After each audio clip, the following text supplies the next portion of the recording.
रात के 2 बजे थे। घर में हर कोई रोते रोते थक चुका था। शरीर सफेद चादर में लिपटा, फूलों से ढका, अब भी बीच हॉल में पड़ा था। लेकिन किसी को नींद नहीं आई। हर कोई बस एक बात कह रहा था, उसे अकेला मत छोड़ना। कोई ना कोई उसके पास जरूर बैठा रहे। क्यों? क्या सिर्फ डर था या फिर कोई अदृश्य शक्ति वहां मौजूद थी? गरुड़ पुराण कहता है, अगर मृत शरीर को रात में अकेला छोड़ दिया जाए तो आत्मा अकेली नहीं रहती। कोई और उस शरीर में प्रवेश कर सकता है और तब न सिर्फ आत्मा को भटकना पड़ता है बल्कि पूरा कुल संकट में पड़ सकता है। जब किसी घर में मृत्यु होती है तो केवल एक व्यक्ति नहीं जाता। उस घर की ऊर्जा, उसकी शांति, उसका संतुलन भी कुछ पल के लिए टूट जाता है। मृत शरीर वहां एक प्रतीक बनकर नहीं, एक द्वार बनकर रहता है। एक ऐसा द्वार जिससे आत्मा इस लोक को छोड़कर परलोक की ओर जाती है। गरुड़ पुराण के अनुसार मृत्यु के तुरंत बाद आत्मा अपने शरीर से पूर्णतः अलग नहीं होती। वह देह के आसपास ही रहती है, देखती है, सुनती है और अनुभव करती है। यदि उस समय शरीर को अकेला छोड़ दिया जाए तो वह आत्मा घबराती है, उलझ जाती है और वहीं अटक जाती है।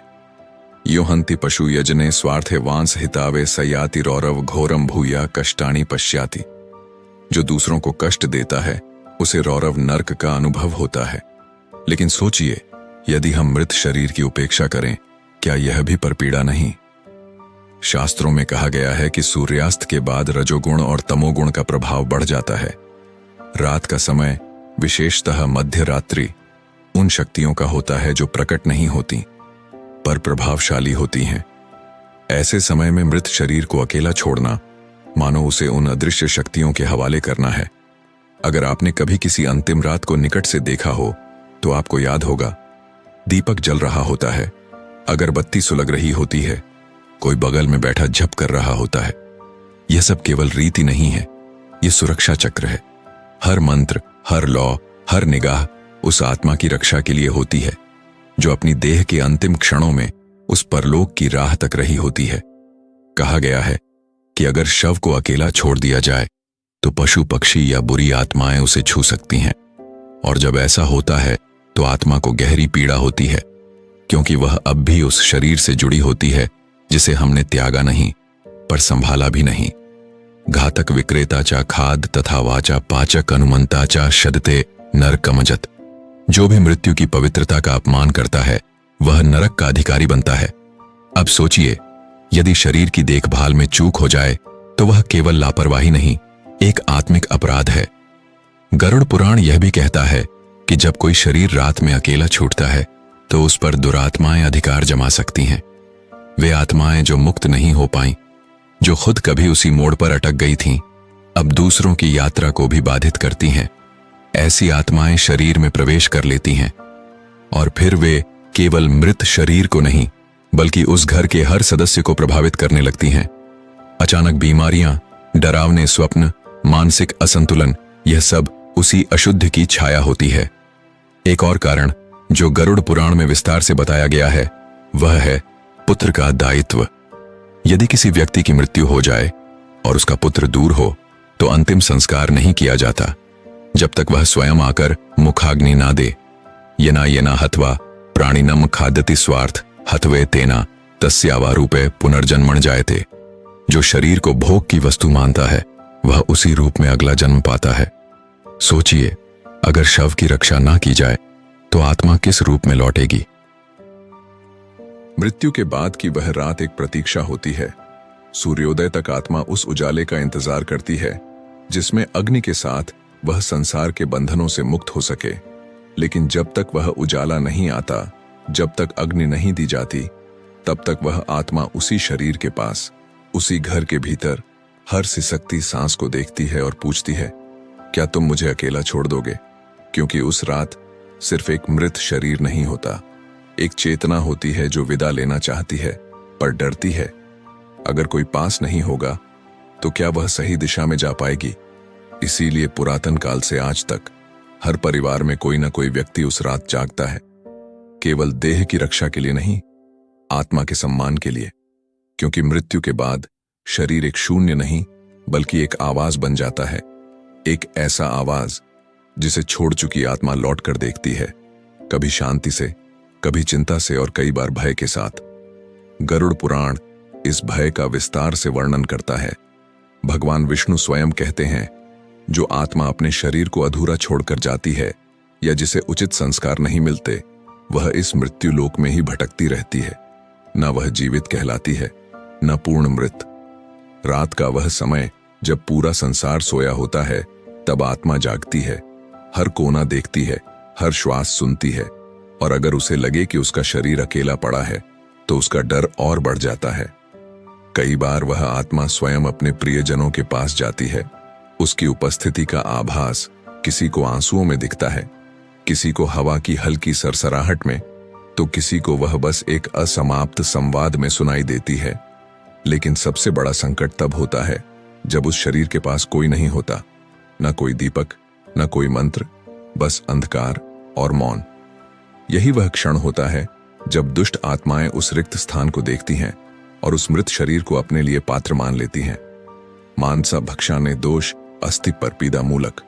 शरीर के प्रति असम्मान आत्मा के प्रति हिंसा बन जाता है। यह केवल मृतक का अपमान नहीं, आत्मा के मोक्ष की राह में बाधा है। आपने कई बार सुना होगा, शव से दुर्गंध आने लगी थी, इसीलिए दूर रखा गया। लेकिन गरुड़ पुराण कहता है कि वह दुर्गंध केवल सड़न नहीं होती, वह उस आत्मा का मौन विलाप होता है जो कहती है, मैं अभी यहां हूं, मुझे छोड़ो मत। इसीलिए हमारे आर्षि मुनियों ने शव के चारों ओर धूप, कपूर और गंधित सामग्री का विधान रखा। वह गंध केवल वातावरण के लिए नहीं, बल्कि उस आत्मा की चेतना को स्थिर रखने के लिए होती है। जब शरीर से सुगंध आती है तो आत्मा को लगता है कि वह सम्मानित हो रही है। जब दीप जलता है तो आत्मा को लगता है कि वह अंधकार में नहीं है। और जब कोई पास बैठकर मंत्रोच्चार करता है तो आत्मा को लगता है कि वह अकेली नहीं है, उसके लोग अभी भी उसके साथ हैं। कभी सोचा है, जब कोई शव रात भर चुपचाप पड़ा रहता है और परिवार का एक सदस्य पास बैठा है, वह क्या कर रहा होता है? वह केवल पहरेदारी नहीं कर रहा होता, वह एक संवाद में होता है जो बिना शब्दों के आत्मा और आत्मा के बीच होता है। गरुड़ पुराण में लिखा है कि जो मृत आत्मा को अग्नि तक सुरक्षित पहुंचाता है, वह स्वयं के लिए पुण्य अर्जित करता है और आने वाले 7 जन्मों तक पितरों की कृपा प्राप्त करता है। अक्सर आपने देखा होगा कि मृत्यु के बाद घर का वातावरण भारी हो जाता है। बिना किसी कारण हर किसी को बेचैनी होती है, डर लगता है, कुछ समझ नहीं आता। यह केवल मानसिक स्थिति नहीं होती, यह उस आत्मा का कंपन होता है जो अभी भी उसी घर में मौजूद है। और यदि उस आत्मा की देह के पास कोई ना हो तो वह बेचैनी बढ़ जाती है।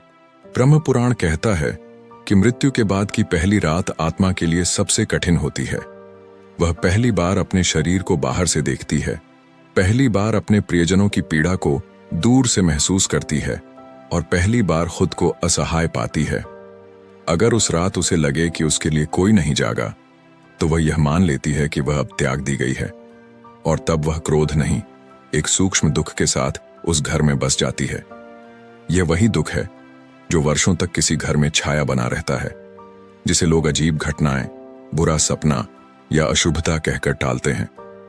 परंतु वास्तविकता यह है, वह आत्मा अभी तक विदा नहीं हुई है, क्योंकि उसे अंतिम विदाई में अकेला छोड़ दिया गया था।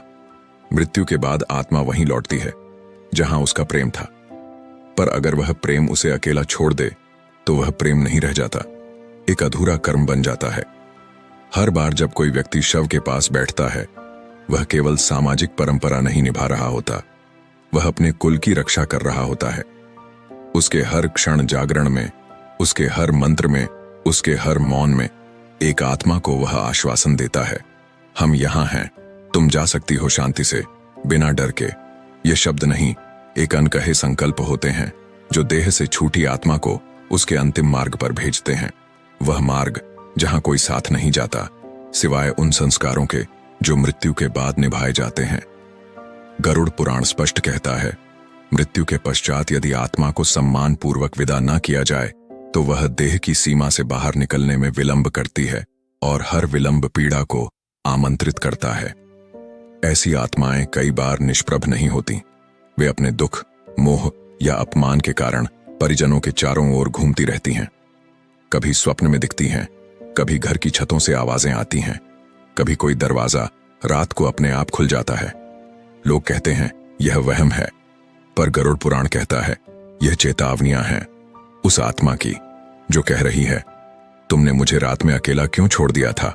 ये ना हथवा प्राणिन खाद स्वार्थ हथवे तेना तसवा रूपणा पुनर्जन्मण जायते। जो शरीर को अपवित्र करता है वह उसी रूप में पुनर्जन्म लेता है, और जो आत्मा का अपमान करता है वह अपने कुल में अनिष्ट के द्वार खोल देता है। इसलिए सनातन परंपरा में शव के सिरहाने जलता हुआ दीपक केवल प्रकाश नहीं होता, वह एक आत्मिक द्वारपाल होता है। उसकी लौ यह सुनिश्चित करती है कि कोई दुष्ट आत्मा, कोई अज्ञात शक्ति उस शरीर के समीप तक न आ पाए। आपने देखा होगा कुछ घरों में शव के चारों ओर गोमूत्र छिड़का जाता है या गंगा जल का छिड़काव किया जाता है। कुछ लोग शव के पास तुलसी पत्र रखते हैं या राम नाम की पट्टी। इनमें से कोई भी क्रिया केवल प्रतीक नहीं है, यह सब ऊर्जा की रक्षा कवच है। हर मंत्रोच्चार, हर गंध, हर स्नान, हर राख, हर मौन, इनका उद्देश्य सिर्फ विधि विधान पूरा करना नहीं है, बल्कि उस आत्मा को वास्तविक मुक्ति के लिए योग्य बनाना है। गरुड़ पुराण में उल्लेख है कि यदि आत्मा मृत्यु के बाद सही समय पर, सही वातावरण में, सही विधियों से देह का परित्याग ना कर पाए तो वह पिशाच योनि में भी जा सकती है। यह वही योनि है जहां आत्मा न इंसान रहती है, न पूर्णतः अदृश्य। वह त्रिशंकु की भांति अटक जाती है, ना उसे भोजन मिलता है, ना शांति, ना मोक्ष। और आश्चर्य की बात यह है कि उस एक गलती का असर सिर्फ मृत आत्मा पर नहीं, बल्कि उसके कुल के 7 पीढ़ियों तक पड़ता है। अगर किसी आत्मा को अकेला छोड़ा जाए तो वह अकेली नहीं भटकेगी, वह अपने साथ अपने पूरे वंश को भी उलझा सकती है। इसीलिए तो कहा गया है कि पुत्र, भाई या कोई भी निकटस्थ व्यक्ति उस मृत शरीर के समीप बैठे और उस अंतिम रात्रि में जागरण करें। यह जागरण केवल देह की पहरेदारी नहीं है, यह एक आत्मिक रक्षा यज्ञ है। जैसे कोई सेनापति अपने घायल सैनिक के चारों ओर रक्षा चक्र बनाता है, वैसे ही परिजन उस मृत शरीर की रक्षा करते हैं, ताकि आत्मा अपने शरीर से मुक्त होकर शांति से दिव्य लोकों की ओर अग्रसर हो सके। यदि उस रात कोई ना हो तो आत्मा को यह संकेत मिलता है कि अब उसका इस लोक में कोई मूल्य नहीं रहा। और जब आत्मा यह मान लेती है तो वह दुख में नहीं, वैराग्य में भी नहीं, बल्कि विद्रोह में बदल जाती है। और यही वह अवस्था है जहां से प्रारंभ होता है अशुभ। कई बार घर में अचानक किसी और की मृत्यु हो जाती है, कभी बच्चे बीमार पड़ जाते हैं, कभी व्यापार ठप हो जाता है, कभी आपसी कलह बढ़ जाती है। लोग पूछते हैं क्या हमने कुछ गलत किया? उत्तर होता है शायद उस रात जब किसी ने अंतिम सांस ली थी तो आपने उसे अकेला छोड़ दिया था।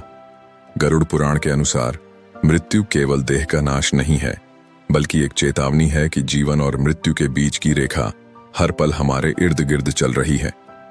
उसका सम्मान करना सिर्फ धर्म नहीं, संरक्षण है।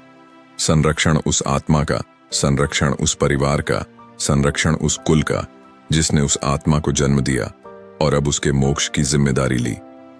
मृत्यु के बाद आत्मा पूर्ण रूप से स्वतंत्र नहीं होती, वह एक संक्रमण काल से गुजरती है जहां वह इस संसार को छोड़ भी नहीं सकती और परलोक तक पहुंच भी नहीं पाती। यह वही समय होता है जब उसे प्रकाश की ओर जाने के लिए किसी प्रेम, किसी श्रद्धा या किसी आत्मिक शक्ति की आवश्यकता होती है। गरुड़ पुराण में यह अवस्था आत्मा की मृत्यु सीमा कहलाती है, जहां आत्मा अब भी अपने पुराने शरीर से बंधी रहती है। यदि उस समय शरीर की रक्षा ना की जाए या उसे अपवित्र कर दिया जाए तो आत्मा की गति रुक जाती है। ठीक उसी तरह जैसे किसी नदी को पार करते समय नाव अचानक पलट जाए, आत्मा भी उस मोक्ष की धारा से फिसलकर वापस मोह और पीड़ा के भंवर में गिर जाती है। और इसीलिए कहा गया है कि जब तक अग्नि नहीं दी जाती, जब तक मंत्रों से शव को विदा नहीं किया जाता, जब तक कोई उसके पास बैठकर कहता नहीं अब तुम जा सकते हो, तब तक वह आत्मा नहीं जाती। रात के समय जब अंधकार गहराता है तब यह संक्रमण और भी गहन हो जाता है, क्योंकि उस समय तमोगुण की शक्तियां, भटकती आत्माएं और अधूरी इच्छाओं की छायाएं चारों ओर घूम रही होती हैं। गरुड़ पुराण यह स्पष्ट करता है कि यदि किसी मृत शरीर को अंधेरे में छोड़ दिया जाए और उसके पास कोई रक्षा ना हो तो दुष्ट आत्माएं उस देह में क्षण भर के लिए भी प्रवेश कर सकती हैं। एक बार ऐसा हो जाए तो फिर उस आत्मा की यात्रा बाधित हो जाती है और वह प्रेत योनि में फंस जाती है। जब कोई आत्मा प्रेत योनि में जाती है तो वह स्वयं को खो देती है। उसकी इच्छाएं तो रह जाती हैं, पर शरीर नहीं, वाणी नहीं, शांति नहीं। वह बस एक हल्की सी, घनी और दुख से भरी उपस्थिति बन जाती है जो वर्षों तक अपने घर के कोनों में छिपी रहती है। लोग कहते हैं उस कमरे में अजीब सी ठंडक है, वहां रात में कुछ चलता है, बच्चे वहां जाने से डरते हैं। यह सब केवल संयोग नहीं होते, यह उस अधूरी आत्मा की उपस्थितियां होती हैं जो बस एक बार अपनी देह के पास कोई दीपक जलता देखना चाहती थी। अब सोचिए, यदि हम केवल इस एक रात में थोड़ा जाग जाएं, थोड़ा ध्यान दें, थोड़ा प्रेम करें, तो एक आत्मा प्रेत से पितृ बन सकती है और वही आत्मा फिर हमें आशीर्वाद दे सकती है, सपनों में दर्शन दे सकती है, कुल की रक्षा कर सकती है। शास्त्रों में बार बार कहा गया है, मृत्यु से बड़ा तप कोई नहीं और मृत्यु के बाद का सेवा सबसे बड़ा धर्म। जो उस रात एक आत्मा के साथ जागता है वह केवल रात्रि नहीं बिताता, वह पवित्रता का निर्माण करता है। और यही कारण है कि प्राचीन काल से लेकर आज तक संत, ऋषि और ज्ञानी जन मृत शरीर के समीप बैठकर राम नाम, भगवत गीता, गरुड़ पुराण या महामृत्युंजय मंत्र का जाप करते आए हैं, क्योंकि शब्दों की वह ऊर्जा आत्मा को थामती है, उसके डर को हरती है और उसके मार्ग को प्रकाशित करती है। न हम देहो न मेहा बुद्धि आत्मा न छात्मना, कर्म न जायते जंतु कर्मणा एवा विलयते। मैं शरीर नहीं हूं, न बुद्धि हूं, मैं आत्मा भी नहीं। मैं वह कर्म हूं जिसके अनुसार जन्म लेता हूं और उसी में विलीन होता हूं। शरीर को अकेला न छोड़ना, इसका वास्तविक अर्थ है उस आत्मा के कर्म को, उसके प्रयाण को और उसकी पहचान को सम्मानपूर्वक विदा देना। रात की वह पहरेदारी किसी वॉचमैन की ड्यूटी नहीं, वह एक ध्यान है, एक संकल्प है और एक अंतिम वचन है जो आत्मा से कहता है, जाओ, तुम्हारा जीवन समाप्त नहीं हुआ है, यह तो केवल यात्रा का नया अध्याय है। पर यदि उस वचन को कोई ना बोले तो आत्मा को लगता है कि उसका जीवन अधूरा रह गया, और वही अधूरापन कभी कभी पीढ़ियों तक पूरा नहीं हो पाता। सनातन धर्म के ग्रंथों में वर्णित है, जब कोई आत्मा देह को छोड़ती है तो उसका सबसे बड़ा आश्रय उसके कर्म नहीं, बल्कि उसके पीछे रह गए लोगों का श्रद्धा भाव होता है। वही श्रद्धा जो उस रात एक दीपक में जलती है, वही श्रद्धा जो एक चुप बैठे हुए पुत्र की आंखों में झलकती है, और वही श्रद्धा जो शव को अकेला न छोड़ने के नियम में छुपी हुई है। गरुड़ पुराण में वर्णित एक प्रसंग है, एक व्यक्ति की मृत्यु हो जाती है, लेकिन उसके परिवार ने शव को अकेला छोड़ दिया, बिना दीपक, बिना मंत्र, बिना किसी जागरण के। कुछ ही दिनों में उस घर में रोग, क्लेश, आर्थिक संकट और स्वप्नों में डरावनी छवियां प्रकट होने लगीं। ज्योतिषियों से परामर्श लेने पर पता चला वह आत्मा देह के अंतिम क्षणों में अकेली थी, उसका अपमान हुआ था और उसी क्रोध और पीड़ा के साथ वह उसी घर के आंगन में बसी हुई थी। अब सोचिए, क्या कोई व्यक्ति जिसने जीवन भर अपनों के लिए समर्पित जीवन जिया, वह मरने के बाद अपनों से केवल एक रात्रि की उपस्थिति भी नहीं पा सके? तस्मात् सदा समृति शुद्धा पुण्यम स्मरणम ही तात न शोकम न भयम न दुखम केवलम विष्णु चिंतनम। मृत्यु के बाद शुद्ध स्मृति ही पुण्य है। शोक, भय और दुख को त्याग कर केवल ईश्वर का चिंतन ही आत्मा की मुक्ति का साधन है। यही कारण है कि वेदों, उपनिषदों और गरुड़ पुराण में यह विशेष रूप से कहा गया है, मृत व्यक्ति के शव को अकेला ना छोड़ा जाए, विशेषकर रात के समय, क्योंकि यह वह समय होता है जब आत्मा नश्वरता की पीड़ा और मोक्ष की संभावनाओं के बीच जूझ रही होती है। एक तरफ वह मोह से बंधी होती है, वह चेहरों से, रिश्तों से, यादों से, और दूसरी ओर यमदूत, काल और नियति का बल उसे खींच रहे होते हैं। इस टकराव में अगर कोई उसके पास दीप लेकर बैठा हो, अगर कोई उसकी देह पर गंगा जल छिड़क रहा हो, अगर कोई उसके कानों में राम नाम का जप कर रहा हो, तो यह सब उसे साहस देता है कि वह प्रकाश की ओर बढ़े। कई बार आत्मा अपने परिवार को देखती है कि कोई नहीं आया, देखती है कि शरीर अकेला पड़ा है, और उस अकेलेपन में वह शंका कर बैठती है, क्या मैं इतना तुच्छ था कि मेरे लिए एक रात भी कोई जाग ना सका? वह आत्मा क्रोधित नहीं होती, बल्कि टूट जाती है।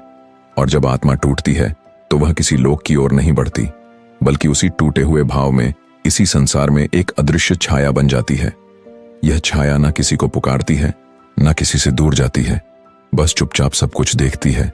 मरना नाथ तरम धर्मो गचाती, जीवन ना सहाना बांधवा न वित्तम छा केवलम सत्व मताता। मृत्यु के पश्चात केवल धर्म और सत्व आत्मा के साथ जाते हैं। ना कोई संबंध, न धन, केवल कर्म और वह श्रद्धा जो मृत्यु काल में उसे मिली। तो जो लोग कहते हैं मरे हुए को क्या फर्क पड़ता है, उन्हें गरुड़ पुराण पढ़ना चाहिए। शरीर से आत्मा जब अलग होती है तो उसकी संवेदनशीलता चरम पर होती है। वह सब कुछ सुन सकती है, हर बोल, हर प्रार्थना, यहां तक कि हर चुप्पी भी। और तब अगर उसे गर्व, सम्मान और शांति के साथ विदा किया जाए तो वह आत्मा पितृ बनकर लौटती है, एक रक्षक बनकर, एक आशीर्वाद बनकर। लेकिन यदि उस विदाई में उपेक्षा, अकेलापन या अधूरा संस्कार हो तो वही आत्मा प्रेत बन जाती है।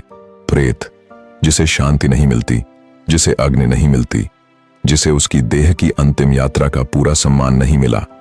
और यह सब हमारे एक जागरण से रोका जा सकता है, केवल एक दीप से, एक मंत्र से, या केवल उस शव के पास बैठने भर से। प्रेत बनने से किसी आत्मा को बचाया जा सकता है।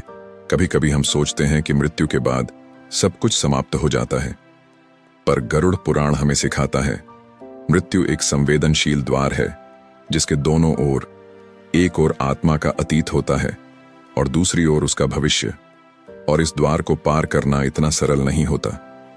रात्रि की वह घड़ी जब आत्मा अधर में लटकी होती है, जब वह अपने शरीर को देख रही होती है, जब वह अपने अपनों की प्रतिक्रियाओं को महसूस कर रही होती है, वही समय होता है जब वह तय करती है क्या वह शांतिपूर्वक विदा लेगी या बेचैनी के साथ अटक जाएगी। गरुड़ पुराण इस घड़ी को मृत्यु मुहुरात्र कहता है, एक ऐसा क्षण जो ना तो पूर्ण रात्रि है और ना ही जीवन की कोई घड़ी। इस समय यदि शव अकेला छोड़ दिया जाए तो आत्मा के चारों ओर अंधकार और डर बढ़ने लगता है। दूर से देखने पर शायद यह सिर्फ एक शून्य पड़ा हुआ शरीर लगता है, लेकिन आत्मा के लिए वह अब भी उसका अंतिम आश्रय होता है। यदि वह आश्रय अपवित्र हो जाए या उपेक्षित हो जाए तो आत्मा स्वयं को भी अपवित्र और तिरस्कृत अनुभव करती है।